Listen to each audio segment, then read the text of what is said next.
You ever get the feeling that the world's gone askew, like you're in a dream that's too real to wake up from? That's how it started tonight, when I boarded the subway at midnight.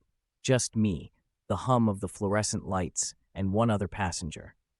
The odd part was, the other guy looked exactly like me, down to the scar above my eyebrow and the chipped tooth I got last summer.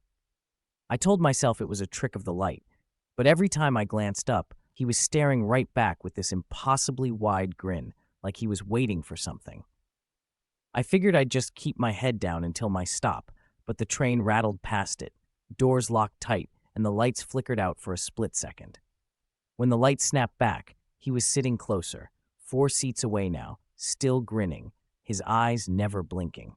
My phone had no signal, and the digital map above the doors was glitching, cycling through stops that didn't exist. I tried to stand, but my legs felt heavy, like I was sinking into the plastic seat. My double mirrored my every move, but backward, like he was seeing everything in reverse. I thought about calling out, but the words stuck in my throat. The train kept moving, deeper and deeper underground, past stations I'd never heard of, names that looked like they'd been scratched into the glass with fingernails. I pressed my hand against the window to steady myself, and that's when I noticed the reflection wasn't matching my movements anymore.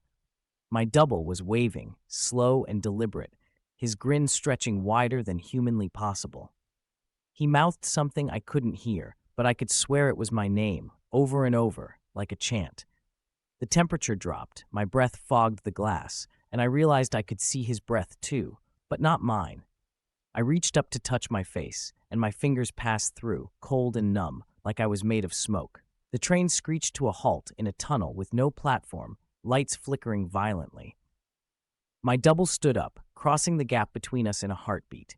He leaned in, that endless grin inches from my face, and suddenly I was looking out from his eyes, watching myself slump lifelessly in the seat.